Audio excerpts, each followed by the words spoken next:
వాగ్దానము అనే వాక్య ధ్యానములో నాతో పాటు పాలు పొందుచున్న మీ అందరికీ ప్రభువైన యేసు క్రీస్తు నామములో ఉదయకాల శుభములను వందనములను తెలియజేయుచు ఈరోజు వాగ్దానము అనే వాక్య ధ్యానములోనికి ప్రేమపూర్వకముగా మిమ్ములను ఆహ్వానిస్తూ ఉంటున్నాను. ఈరోజు దేవుని వాగ్దానము కీర్తనల గ్రంథము 5వ కీర్తన 11వ వచనము. నిన్ను ఆశ్రయించు వారందరూ సంతోషించుదురు, నీవే వారిని కాపాడుదువు గనుక వారు నిత్యము ఆనందధ్వని చేయుదురు. ఈ మాటను బట్టి ఈ సర్వ సృష్టిలోని సర్వ మానవుల పట్ల దేవుడు కలిగి ఉన్న ఉద్దేశము, సంకల్పము ఏమై ఉన్నది, ఏమై ఉండవలెనో జ్ఞాపకము చేయుచున్నటువంటి బయలుపరచబడుచున్నటువంటి గొప్ప విషయాలను ఇక్కడ మనము గ్రహించవలసిన అవసరము ఎంతైనా ఉన్నది.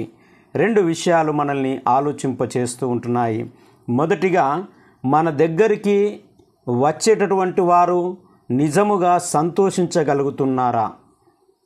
రెండవది, నీవే వారిని కాపాడుతావు కాబట్టి నీవు కాపాడుతున్నటువంటి విధానమును బట్టి ఆనందాన్ని అనుభవించగలుగుతున్నారా అనే విషయాలు ఇక్కడ జ్ఞాపకము చేయబడుతూ ఉంటున్నవి. ప్రియమైన స్నేహితులారా, ఈరోజు మానవుని యొక్క జీవితాన్ని, మానవుని యొక్క ఆ జీవిత మనుగడను మనము గమనించినప్పుడు, తాను ఈ జీవిత మనుగడను కొనసాగించాలి అంటే తన జీవితంలో తమ అవసరతలను బట్టి, సమస్యలను బట్టి, పరిస్థితులను బట్టి సహాయం కొరకు ఎందరినో సంప్రదిస్తూ ఉంటాడు, ఎందరినో ఆశ్రయిస్తూ ఉంటాడు. ఎంతమంది దగ్గరికి వెళ్ళి ఆర్జిస్తున్నటువంటి వ్యక్తిగా మనము చూస్తూ ఉంటున్నాం. ఆ సందర్భంలో కొంతమంది అధికారులు ఉండవచ్చు, నాయకులు ఉండవచ్చు, ధనవంతులు ఉండవచ్చు, జ్ఞానవంతులు ఉండవచ్చు, గొప్పగా గ్రామాలలో కానీ పట్టణాలలో కానీ గౌరవింపదగినటువంటి వ్యక్తులై ఉండవచ్చు. ఎందుకంటే వీరందరినీ సంప్రదించేటటువంటి వారి యొక్క జీవితాలలో ఎందుకు వీరిని సంప్రదిస్తారయ్యా, ఎందుకు వీరి దగ్గరికి వెళ్తారయ్యా అని ఆలోచనలు చేసినప్పుడు తమ పేదరికమును బట్టి వారు సంప్రదిస్తూ ఉండవచ్చు. తన కుటుంబ సమస్యలు, పరిస్థితులు ఎదురవుతున్నటువంటి చెప్పుకోదగిన బాధల్లో నుంచి విముక్తి పొందుతాము అనేటటువంటి ఆశ కలిగినటువంటి పరిస్థితిని బట్టి కావచ్చు, వీరు సహాయం చేస్తారేమో అనేటటువంటి ఆశ కలిగి కావచ్చు, ఆదరణ కరువైనటువంటి సందర్భంలో వీరు నన్ను ఆదరిస్తారు, ధైర్యపరుస్తారు, నేను నెమ్మదిని సమాధానమును పొందుకుంటాను, లేదా ఈ విషయంలో నుంచి నన్ను కాపాడుతారు, ఈ బలహీనతల్లో నుంచి నన్ను విడుదల చేస్తారు, ఇగో తప్పించుకోవడానికి లేదా ఈ చెడు వ్యసనాల నుంచి దూరం కావడానికి సహాయం చేస్తారు అనేటటువంటి ఆశతో, ఆసక్తితో నిత్యము చుట్టుపక్కల ఉన్నటువంటి వారు ఎందరో బలహీనులు, ఎందరో పేదలు, ఎందరో కుటుంబ సమస్యలు, ఈరోజు ఫ్యామిలీ గొడవలు చూడండి, ఎన్నెన్నో పరిస్థితులను బట్టి ఇంటి ప్రక్కల ఉన్నటువంటి వారిని ఎందరినో సంప్రదిస్తారు. కానీ చాలామంది చేస్తున్నటువంటి దౌర్భాగ్యమైనటువంటి పరిస్థితి ఏంటంటే, చాలామంది నాయకత్వము, అధికారం ఉన్నటువంటి వారు చేస్తున్నటువంటి దౌర్భాగ్య పరిస్థితి ఏంటంటే, వారి బలహీనతలను, వారి పరిస్థితులను, వారికి ఉన్నటువంటి సమస్యలను ఆధారంగా చేసుకొని వారిని నిత్యము దుఃఖానికి, బాధకు గురి చేసేటటువంటి అవకాశవాదులుగా జీవిస్తున్నటువంటి వారు అనేకులు ఉన్నారు అనేది జ్ఞాపకము చేయబడుతూ ఉంటుంది. ఇట్టి సందర్భంలో ఒక మాటను కూడా నేను జ్ఞాపకం చేయాలని ఇష్టపడుతున్నాను. ఏమిటంటే, దేవుని వాక్యము జ్ఞాపకం చేస్తుంది ఏంటంటే, మనుషులను నమ్ముకొనుట కంటే యెహోవాను ఆశ్రయించుట మేలు. ఎందుకు జ్ఞాపకం చేస్తున్నాడు అంటే, ఈరోజు మనుషులు ఆశ్రయిస్తున్నటువంటి వారిని అవకాశవాదులుగా, వారి బాధలను, వారి కన్నీళ్లను, వారి దుఃఖాన్ని, వారి కుటుంబ సమస్యలను, వారి ఉద్యోగ సమస్యలను, వారి జీవిత సమస్యలను చెప్పుకుంటున్నటువంటి సందర్భంలో అవకాశాలుగా తీసుకొని వారి జీవితాలను, వారి కుటుంబాలను ఎంతో విచ్ఛిన్నము, నాశనం చేస్తున్నటువంటి వారు ఎందరో లేకపోలేరు అనేది జ్ఞాపకం చేయబడుతూ ఉంటుంది. కాబట్టి ఇటువంటి సందర్భంలో వారి వారి పరిస్థితులను బట్టి, సమస్యలను బట్టి మనల్ని సంప్రదిస్తున్నప్పుడు, మన దగ్గరికి నడిపించబడుతున్నప్పుడు, మన అధికారమును చూస్తున్నప్పుడు, మన నాయకత్వ అవసరతను చూస్తున్నప్పుడు మనము కాపాడగలము, మనం సంరక్షించగలము, మనము సంతోషాన్ని అనుభవించగలము అని ఆసక్తితో చూస్తున్నటువంటి వారికి మనం ఇస్తున్నటువంటి జవాబు ఏమిటి, మనం ఇస్తున్నటువంటి ఆదరణ ఏమిటి అనేది ఈరోజు వాగ్దానము జ్ఞాపకం చేయబడుతుంటుంది.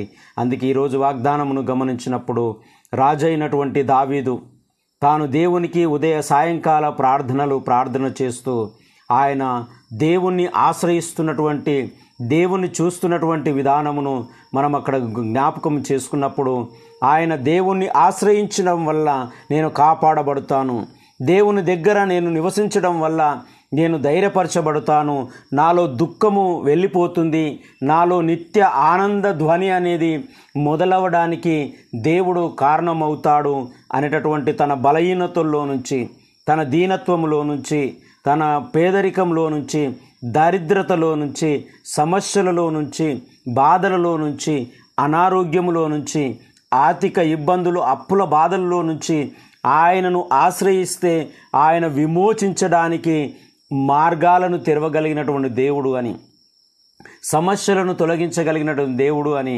ఆయనను సమీపిస్తున్నప్పుడు ఆయన దేవునిలో చూస్తున్నటువంటి, ఆయన ఆశ్రయిస్తున్నటువంటి దేవునిలో చూస్తున్నటువంటి గొప్ప ధైర్యం ఏమిటంటే ఈ వచనం మన జ్ఞాపకం చేస్తుంది.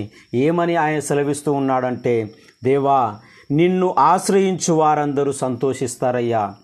నీ దగ్గరికి ఇదిగో నా బాధ తొలగిపోతుంది, నా కన్నీరు తొలగిపోతుంది, నా దుఃఖము తొలగిపోతుంది, నా సమస్య తొలగిపోతుంది అని నీకు మొరపెడుతున్నటువంటి వారందరికీ సంతోషం ఇచ్చేటటువంటి వాడవయ్యా. నీవే వారిని కాపాడగలిగినటువంటి దేవుడవు. నిత్యము వారి నోట ఆనంద ధ్వనిని, ఆనందకరమైనటువంటి మాటలను ఇచ్చేటటువంటి, కాపాడేటటువంటి దేవుడవు అని ఆయన గ్రహించి జ్ఞాపకం చేస్తున్నట్లుగా మనకు జ్ఞాపకము చేయబడుతూ ఉంటుంది.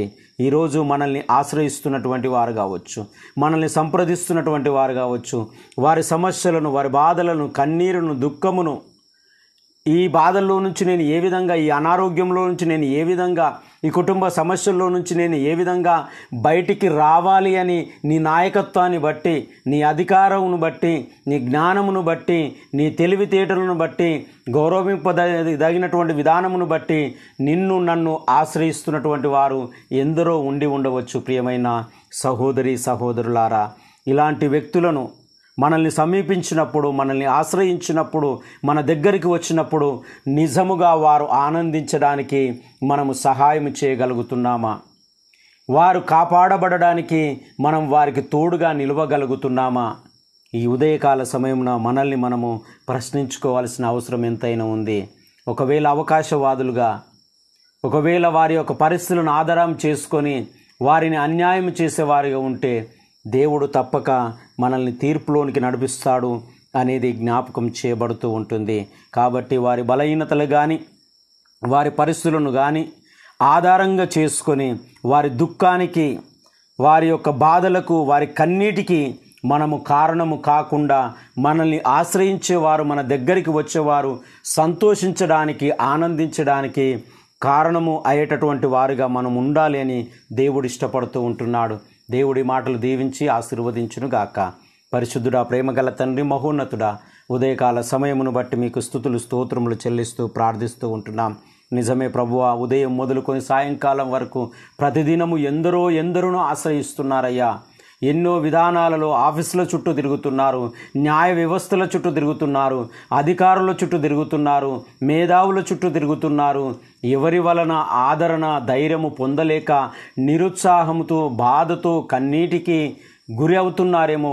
కుటుంబ సమస్యలు చెప్పుకుంటున్నప్పుడు అవకాశవాదులుగా, ఏలనగా మాట్లాడుతూ ఉంటున్నారేమో. ఏ విధంగా ఎవరు హింసించబడుతున్నారో తెలియదు తండ్రి.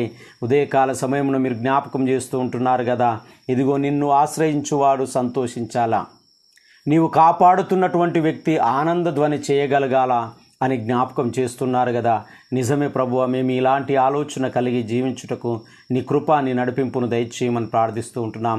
ప్రతి వ్యక్తి తన అధికారమును, ప్రతి వ్యక్తి తన నాయకత్వమును, ప్రతి వ్యక్తి తన యొక్క జ్ఞానమును ఈ విధముగా ఉపయోగించి అనేక జీవితాలలో సంతోషాన్ని, ఆనందాన్ని చూడగలిగినటువంటి స్థితికి మార్చుమని, ధైర్యపరచుమని ప్రార్థిస్తూ ఉంటున్నాం. కన్నీరుతో, దుఃఖముతో, బాధతో, కుటుంబ సమస్యలతో, ఆర్థిక ఇబ్బందులతో, ఇదిగో తండ్రి అప్పుల బాధలతో, అనారోగ్య పరిస్థితుల చేత హాస్పిటల్లో ఉంటూ బాధలు అనుభవిస్తున్నటువంటి వారందరినీ కనికరించుమని, క్షమించుమని, లోపములను సరిదిద్దుమని, స్వస్థతలు, దీవెనలను, ఆశీర్వాదములను అనుగ్రహించి ఈ దినమున నాకు ఈ జీవితంలో జరగాలి అని ఎవరు ప్రార్థిస్తున్నారో వారి ప్రార్థనలు అంగీకరించి ఆశీర్వాదములు తినింపుమని యేసయ్య పరిశుద్ధ నామమున ప్రార్థించి అడిగి వేడుకొనుచున్నాము తండ్రి. త్రియేక దేవుని యొక్క దీవెన, నిత్య సమాధానము మనందరికీ తోడు నుండి దీవించి ఆశీర్వదించును గాక. ఆమేన్.